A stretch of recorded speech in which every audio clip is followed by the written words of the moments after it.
जिनके सानिध्य में यह पंच कल्याण प्रतिष्ठा महोत्सव बहुत सानंद रूप से आप कर रहे हैं, और फिर आगे 15 से 20 में फिर से टीटी नगर में और विशाल एक भव्य पंच कल्याण प्रतिष्ठा पूज्य महाराज श्री जी के गुरुवर के सानिध्य में भी यहाँ भोपाल वासियों को यह सौगात मिलने वाली है।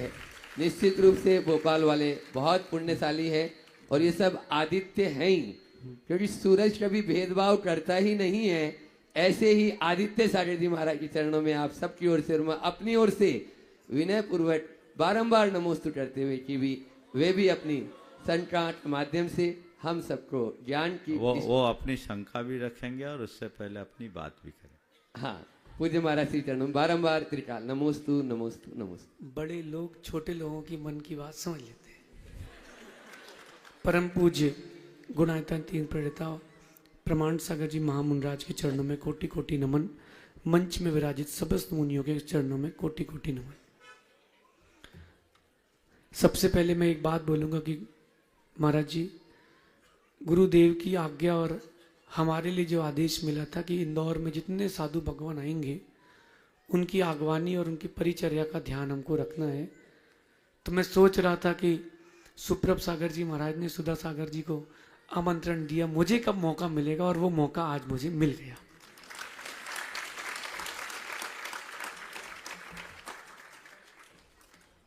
तो सर्वप्रथम सुमति धाम पट्टाचार महोत्सव के लिए मेरा सत्संग आमंत्रण महाराज जी के लिए, और ये आमंत्रण पत्रिका, और मुझे विश्वास है कि बड़े लोग छोटे बच्चों की बात मान लेते हैं। आत्मीय आमंत्रण।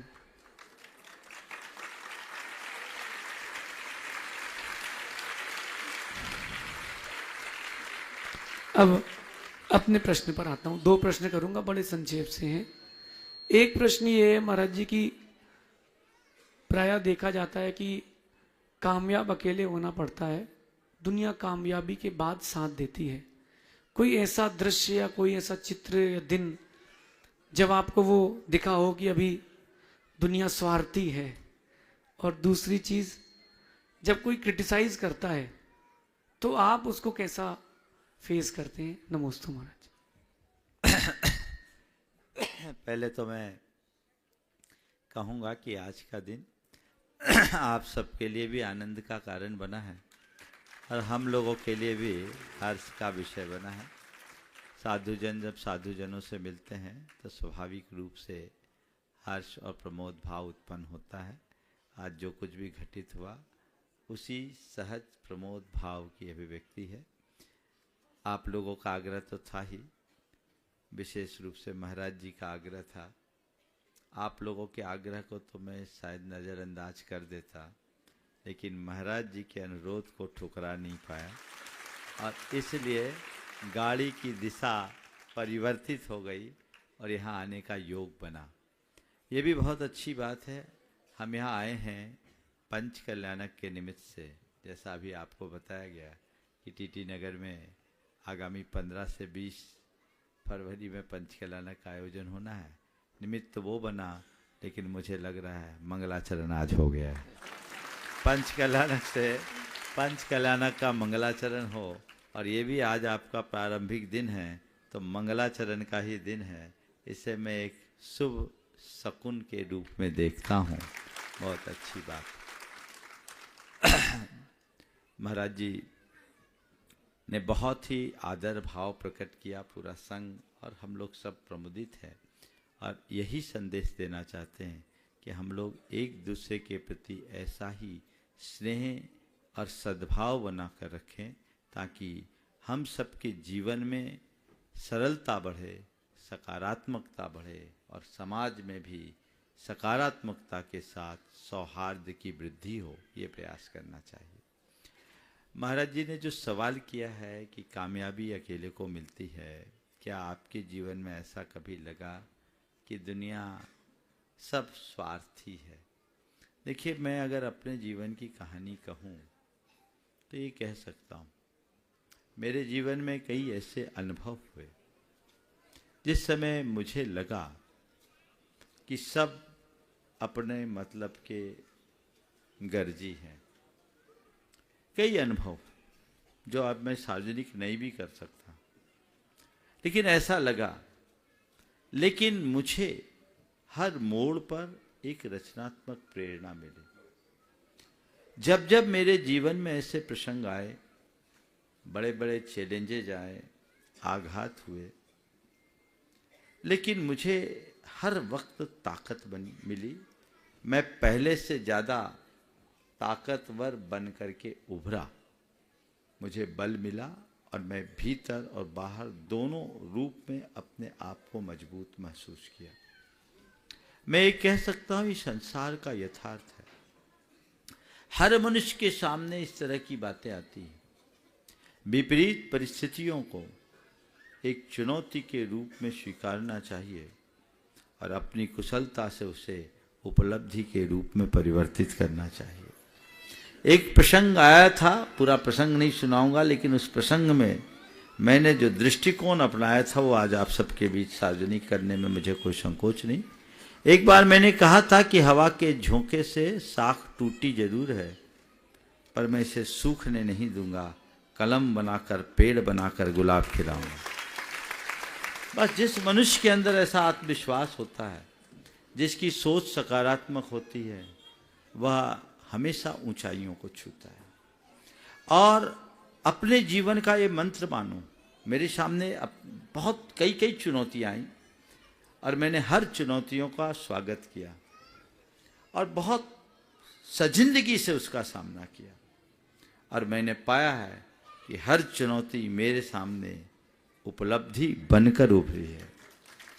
तो ये चैलेंज को अचीवमेंट बनाना हर सफल व्यक्ति के जीवन का एक बड़ा गुण है। मैं अपने आप को एक सफल व्यक्ति के रूप में नहीं मानता, क्योंकि मैं अपने आप को सफल तब मानूंगा जब मैं सिद्धालय में जगह बनाऊंगा।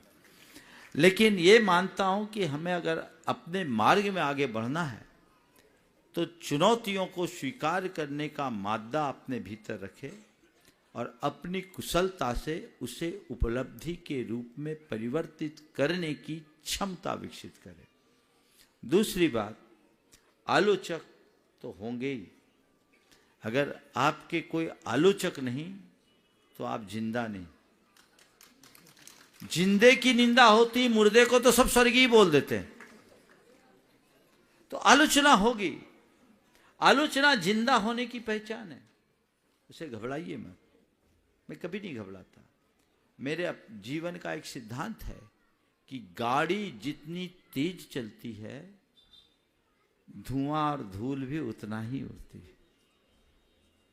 उतना ही धुआं उड़ेगा, उतनी ही धूल उड़ेगी, लेकिन ये गाड़ी के आगे नहीं होती, पीछे होती। मेरा ध्यान सदैव गाड़ी की गति पर और गंतव्य की ओर होता है। पीछे उड़ने वाली धूल और धुएं की तरफ मैं कभी नहीं देखता।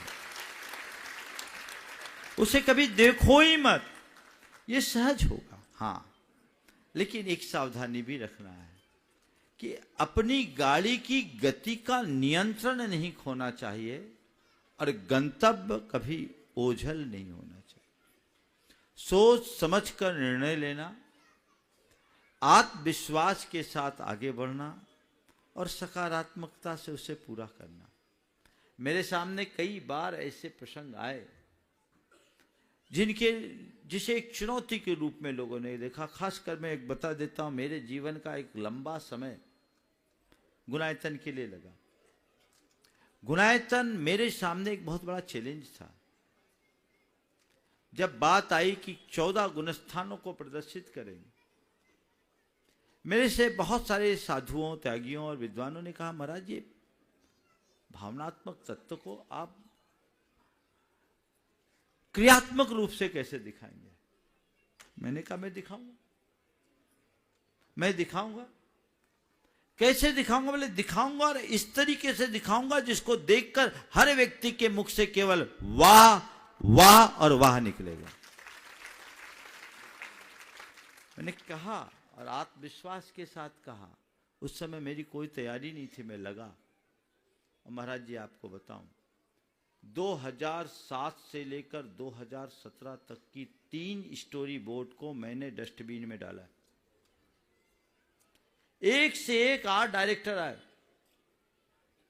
उनने मेरे सामने ला करके मैंने 3 स्क्रिप्ट लिखी, पहले सारी स्क्रिप्ट मेरी ही लिखी। वो लेकर के जब मेरे पास आए, मुझे समझ में नहीं आया, मैंने रिजेक्ट किया। पूरी कमेटी घबरा गई, महाराज सब रिजेक्ट कर रहे हैं। बोले बस मुझे वाह चाहिए, जिस दिन मैं संतुष्ट होगा तब दुनिया संतुष्ट होगी। और मैंने कहा इतिहास की रचना एक दिन में नहीं होती, उसके लिए खुद को खपाना पड़ता है। और उसके बाद चलते चलते अब जो गुणायतन ने रूप लिया है, और गुणायतन में जो प्रदर्शित होना है, अभी समय नहीं है, फिर मिलेंगे तो बताऊंगा आपको। आपके महाराज जी ने तो, हाँ देखो कैसा होता बताता हूँ भी। तो विशुद्ध सागर जी महाराज जब सम्मेद शेखर जी में मिले थे तो उनको कुछ दिखाया भी था, उनने बड़ी रुचिपूर्वक देखा था और बहुत अच्छा मिलन हम लोगों का हुआ था। तो मैं कह रहा हूँ कि अब जो कुछ भी डेवलपमेंट है वो 2007 से 2024 के बीच का है। और अब मैं आप सबसे कहूँगा कि वहाँ वह बनने जा रहा है जिसको देखकर वहाँ निकलने की बात तो दूर है, दांतों तले उंगली दबाए बिना नहीं रहेंगे। अब मुझे संतोष है। तो चीजों के लिए व्यक्ति के हृदय में लगन होनी चाहिए, आत्मविश्वास होना चाहिए, चिंतन की प्रखरता होनी चाहिए और सकारात्मकता होनी चाहिए। ये चीजें मैंने सदैव अपने जीवन में अपनाने की कोशिश की है। मैं नहीं कह सकता कि मैंने कितना अपनाया, लेकिन मैंने जो कुछ भी पाया है इसी के बदौलत पाया। मैं कभी किसी चीज का मोह नहीं करता। कोई चीज मुझे अगर अनुकूल नहीं जचती तो नहीं जचती, और मैं निर्णय लेने में फिर विलंब नहीं करता, चाहे कितना भी कठोर निर्णय लेना हो। और निर्णय लेने के बाद फिर उसके बारे में दोबारा नहीं सोचता, तुरंत काम होता है। कल अनुभव वगैरह रास्ता दूसरा देख रहे थे, अब बोले महाराज जी आपने रास्ता बदल दिया, हमें आना था इधर से भौरी होके और हम आ गए फंदा होके, बैरागढ़ पड़ गया। कैसे बदल गए? हमने कहा थोड़ी देर बाद बैरागढ़ के लोग आए, इन लोगों के जाने के बाद महाराज ये रास्ता है, हमने देखा तो 4 किलोमीटर का अंतर था। हम बोले चलो कोई मतलब नहीं, एक समाज को लाभ मिल जाएगा, इधर से निकल जाओ।